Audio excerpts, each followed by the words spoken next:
Chief Mahesh Goud మాట్లాడుతున్నారు, అలా చూద్దాం. బాధ్యులు జైలుకు పోవడం కొద్ది రోజులు పెండింగ్లో ఉండొచ్చు, కానీ జైలుకు పోవడం మాత్రం ఖాయం.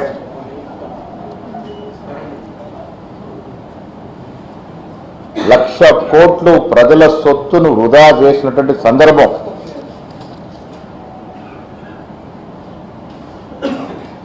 ఇవాళ హైకోర్టు ఇచ్చినటువంటి తీర్పు సిబిఐ విచారణకి అడ్డంకి కాదు, తదుపరి ఏ విచారణ కూడా అడ్డంకి కాదు. ఇది ప్రజలు తెలుసుకోవాల్సిన అవసరం ఉన్నది. రాష్ట్ర ప్రభుత్వం హైకోర్టు ఇచ్చిన తీర్పును పూర్తిగా పరిశీలించి తదుపరి చర్యలకు పూనుకుంటుంది. నేను మీ ద్వారా కేంద్ర మంత్రి కిషన్ రెడ్డి గారిని అడుగుతా ఉన్నాను. కాళేశ్వరంలో అవినీతి జరిగిందని, కాళేశ్వరం టీఆర్ఎస్ నాయకులకి ఒక ఏటీఎం లాగా మారిందని పదే పదే ఆనాడు అమిత్ షా, నడ్డా అన్న మాటలు వాస్తవం కాదా? మీరు విచారణ జరపండి, మాకు సిబిఐకి ఇవ్వండి, నెల రోజుల్లో చర్యలుంటాయని చెప్పిన మాట వాస్తవం కాదా? పీసీ ఘోష్ ఇచ్చిన నివేదికని అసెంబ్లీలో చర్చకు పెట్టి పోయిన సంవత్సరం సెప్టెంబర్ 1న రాష్ట్ర ప్రభుత్వం ఈ కేసుని సిబిఐ దర్యాప్తుకు అప్పగిస్తూ జీవోతో పాటు నోటిఫికేషన్ జారీ చేయడం జరిగింది. మరి కిషన్ రెడ్డి గారు ఇంతవరకు ఎందుకు నిద్రపోతా ఉన్నారు? బండి సంజయ్ గారు దీంట్లో ఎందుకు మాట్లాడట్లేదు? బీజేపీకి బీఆర్ఎస్ పార్టీకి ఉన్నటువంటి లోపాయికారి బంధం అడ్డం రావడం వల్లే వీరు సిబిఐకి రాష్ట్ర ప్రభుత్వం కేసును అప్పజెప్పు దాదాపు నెలలు గడిచినా ఎందుకు దీని మీద చర్యలు లేవో బీజేపీ నాయకులు చెప్పాల్సిన అవసరం ఉన్నది. ఇలా ప్రజా సొత్తుని మెక్కేసినటువంటి నాయకులు హైకోర్టు ప్రస్తావించిన కొన్ని అంశాలని ఆసరా చేసుకొని సంబరాలు చేసుకుంటా ఉన్నారు.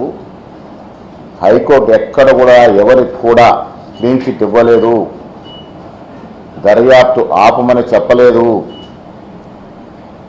పీసీ ఘోష్ వారు పర్యటించి ఈ ప్రాజెక్టు నిర్మాణంలో జరిగినటువంటి లోపాలు, అవకతవకలు, అక్రమాలపై రాష్ట్ర ప్రభుత్వానికి సమగ్రమైనటువంటి నివేదిక ఇవ్వడం జరిగింది.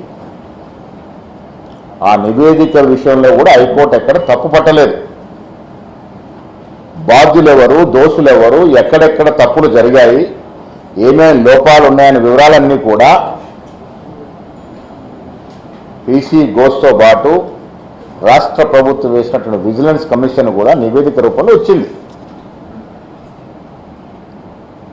కేంద్ర ప్రభుత్వం ఆదున్నటువంటి నేషనల్ డ్యామ్ సేఫ్టీ అథారిటీ కూడా బ్యారేజీల కుంగుబాటుకు దారితీస్తున్న కారణాలు, కట్టే స్థలం నుంచి, సైట్ నుంచి మొదలుకొని డిజైన్ లోపాలు, నిర్మాణంలో జరిగిన అవకతవకలు అన్నీ కూడా నివేదిక రూపంలో ఇవ్వడం జరిగింది. ఇక్కడెక్కడ కూడా హైకోర్టు వీళ్ళు దోషులు కారని, వీళ్ళు అవినీతికి పాల్పడలేదని, కాళేశ్వరం కుంగిపోలేదని ఎక్కడ చెప్పలే. నేను చెప్పదలుచుకుంది, ఇవాళ హైకోర్టు ఇచ్చినటువంటి తీర్పు తదుపరి విచారణకి ఎక్కడ అడ్డు కాదు, సిబిఐ విచారణకు అసలే అడ్డు కాదు. ప్రాజెక్టులో అవినీతి జరిగింది వాస్తవం, నిజం. ఇది ప్రజలు తెలుసుకున్నారు కాబట్టే 2023 ఎన్నికల్లో బీఆర్ఎస్ పార్టీ ఇంటికి పంపించినారు. డిజైన్లో లోపాలు ఉన్నాయి,